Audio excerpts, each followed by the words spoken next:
Today I'm going to talk a little bit about how I set up my R6 to photograph my very first wedding. All right, I'd never used it before, and so there are a lot of things I was paying attention to, but most importantly, I wanted my camera to feel as similar to the Mark IV, my 5D Mark IV as possible, because I adjusted a lot of different settings to make myself feel like I know exactly where to go to adjust what I need to adjust, and also I know how to utilize these new parts of the technology that I've never used before. Hey there, I'm Katelyn. I'm glad you found my YouTube channel. This is a place where we love to empower photographers to build profitable and purposeful businesses while also giving you a little behind the scenes into our everyday life. So if you haven't seen our other videos talking about the R6, I have an entire video about my first reactions after shooting my very first wedding. Raved about it. I loved it. I'm so impressed with this camera, and I'm so glad that I invested and made the upgrade. There's a whole video talking about what shocked me, what challenged me, so don't miss it. You can click the link below to watch that video. But this video is more directly a how-to. So I love this camera. I'm impressed by this camera. I've had minimal challenges with this camera. And so I'm not gonna spend time raving about it. I've already done that in another video, but I am gonna focus on the technicalities of setting it up so that other people can feel empowered to do the same. So there are a million different ways to do this. And what I have found just from reading your comments is that everyone has a different perspective as to how they like their own camera set up. And so my hope is that you realize this is my way, this is what is working for me, and also realize I've shot 2 weddings and 2 other sessions with this since I got it about 2 weeks ago, and I love it. I'm also still learning. So every shoot that I do with this camera, I'm figuring out new things that I want to tweak. And so now that I've done 4 professional shoots, 2 being weddings, so long, like 10-hour days, I'm really starting to feel like I know what I like with this camera, and I'm going to share it with you. But again, it's my way. This is the way that I do it. It doesn't mean that this is the right way. It's just one of the many ways that you can set up this camera. So one of the first things you can set up on your camera is to adjust the multifunction button to what you need it to be. So for me, I use this to adjust my ISO. You can click the multifunction button. You can actually use the large dial on the back of the camera, and it will show you all the different options of what you can adjust with your multifunction button. And so I make sure that mine is set to ISO. So when it's set to ISO, it means that when I click on it, as I'm shooting, I can easily use the top dial or the shutter dial, that's what I call it, to adjust your ISO very quickly and really easily, simply by just clicking the multifunction button. So the second thing you can adjust is this top dial right here. This is a newer dial, and so you can adjust it to whatever you want it to manage for you. For me, it's Kelvin. So how you adjust this dial and set it to what you want to go to menu. You're gonna come over here to the small camera icon, go to the 3rd menu, and then click on Customize Dials.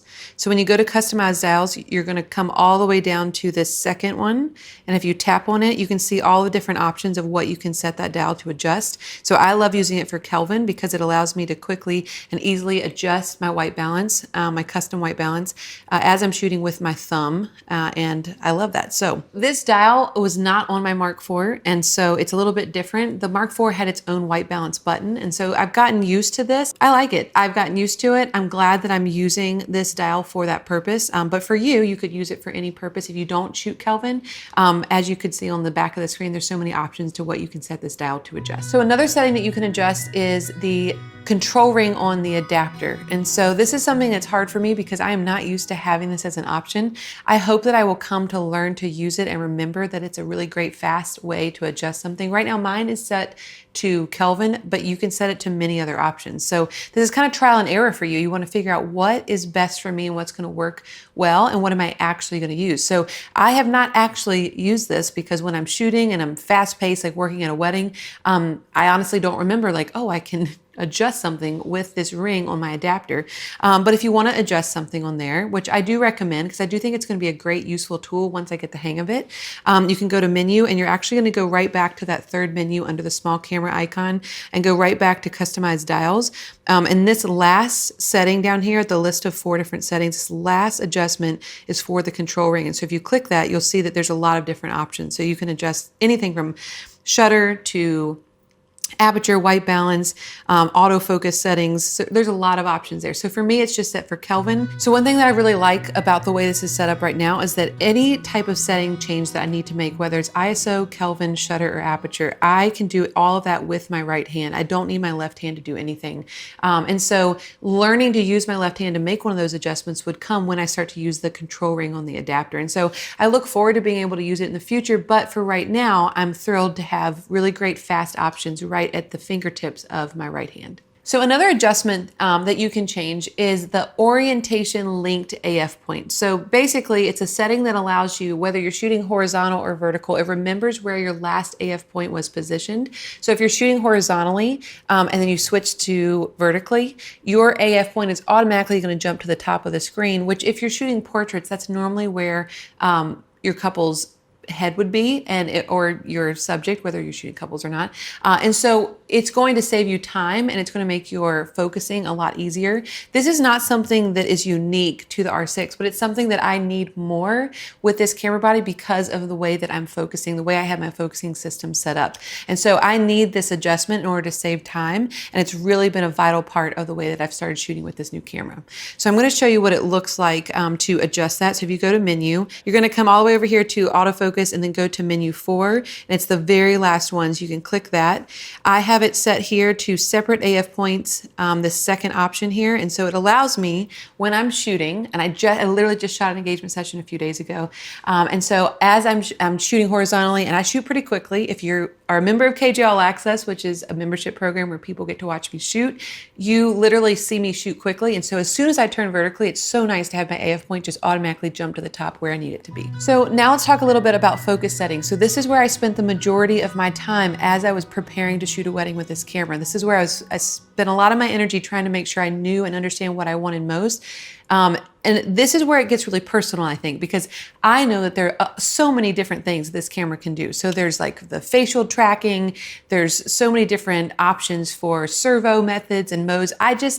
For me, so far, I have learned that this system that I'm about to show you works really well for me, but I am still learning. So I've shot 2 full wedding days. I've found a good rhythm to where I know nothing will slip through the cracks and nothing will be missed. But I also know there's a lot of things that I can learn and test out in the future. So let me show you what my setup is now, just knowing that as I get more and more comfortable with this camera, I'm going to learn new ways to use it and more ways that I'm comfortable with different settings. So when it comes to autofocus points, I use one AF point. And this is how I used to shoot with my Mark IV. And so it seems very familiar to me. So what I just did on the back of the screen, I just clicked the Q, and this is the fastest way for me to adjust this, in my opinion. But once it's set this way, I never adjust it again because I never move off of this setting.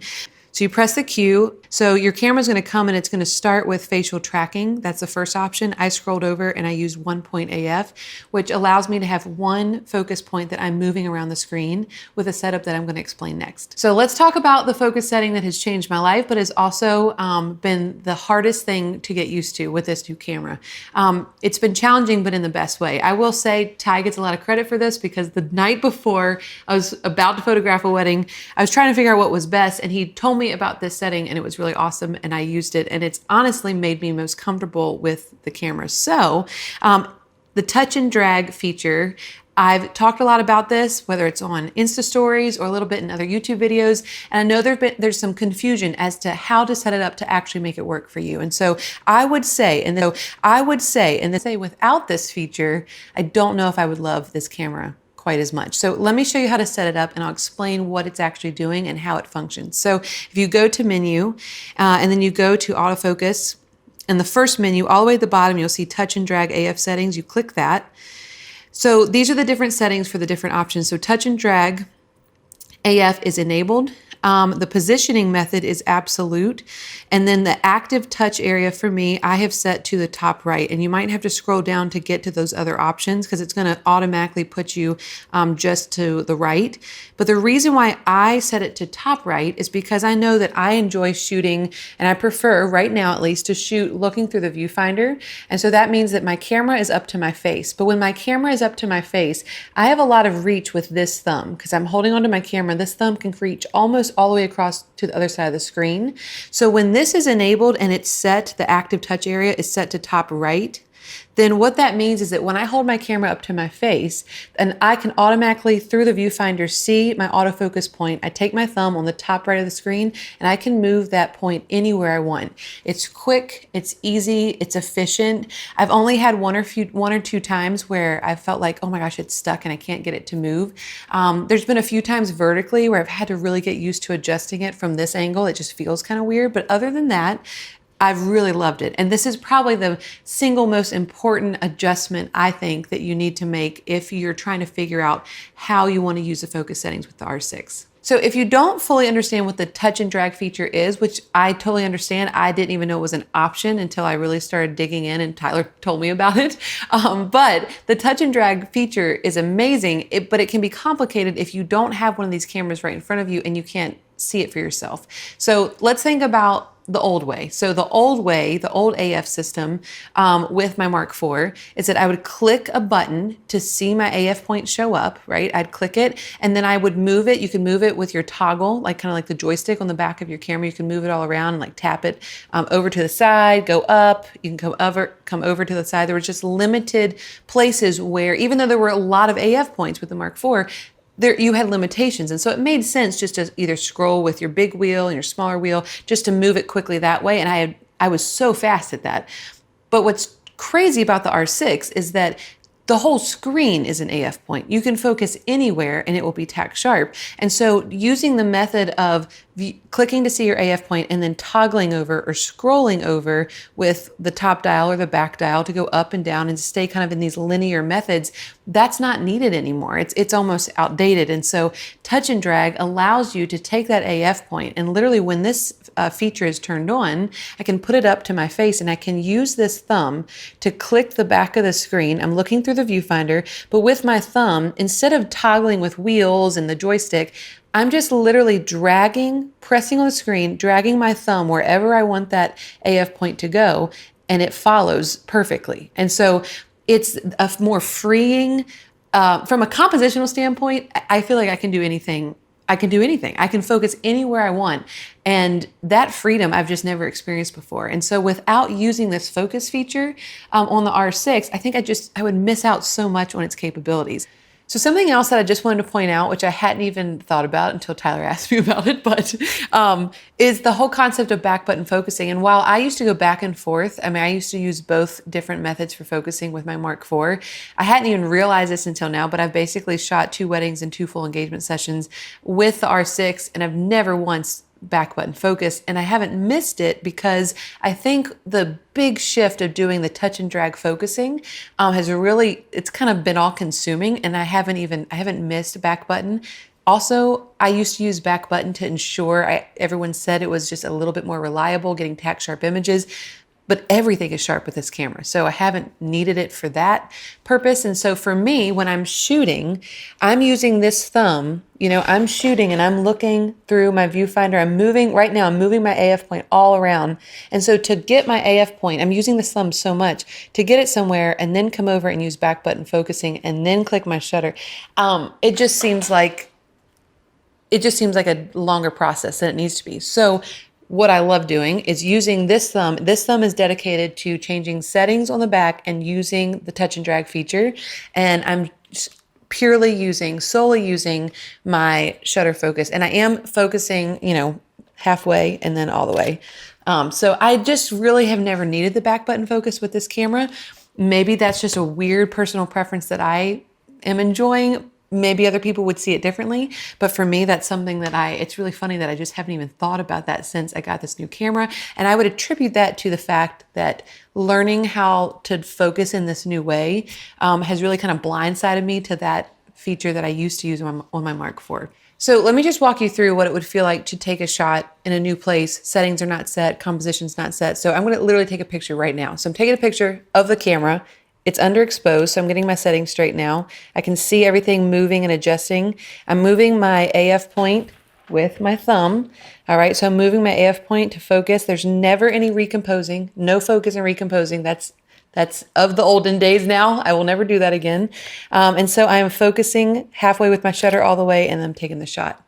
So I found that this process, the more that I'm doing it, I'm becoming faster and faster and faster at being able to do all these things. I would say that I am shooting quicker with the R6, 1, because it's faster at focus, 2, because the way that I'm getting the ultimate goal of what I want is faster. So with the 85 millimeter, for example, I loved using extreme AF points, so I'd love doing compositions where I'm using the far right or the far left AF point. But even just the process of clicking the AF button and scrolling, my toggle all the way over or all the way to the left, that process has been sped up probably in half the time just because of the new focus setting. And so then also the whole concept of figuring out if your exposure is accurate, yes, a meter is important, but how much are you going to use a meter when you can literally see the exposure right before your eyes? And so the whole concept of looking down at the meter or taking a shot and glancing in the back of your camera and then making adjustments, all of that is gone. So there are a lot of things that have advanced with this camera that have made me a faster shooter, but also a more accurate shooter. So if this was helpful, I hope you will watch other videos in the series about the R6. There's a lot of information. I'm excited to share more as I continue to fall more in love with this camera and I continue to learn it and how it works well with my style. If you want to see how this camera and how my shooting style meshes together on a real wedding day, we actually allow photographers to watch us shoot real weddings from behind the scenes. The good, the bad, the ugly, everything in between. It's one of our favorite educational resources for photographers who want to learn how to shoot weddings and want to see real life educational experiences, but maybe have never had the opportunity to second shoot. So we have found over 3,000 photographers tune in monthly to watch me photograph weddings and engagement sessions. And so if you want to give that a shot, we have a free trial where you can try out KJ All Access for free for 30 days. And you can see what it's like to follow me around on a wedding day as a virtual third shooter. So you can sign up at the link below. If you are new here, you've never found my channel before, make sure you subscribe and tune in so you don't miss the next episode. Bye. Bye.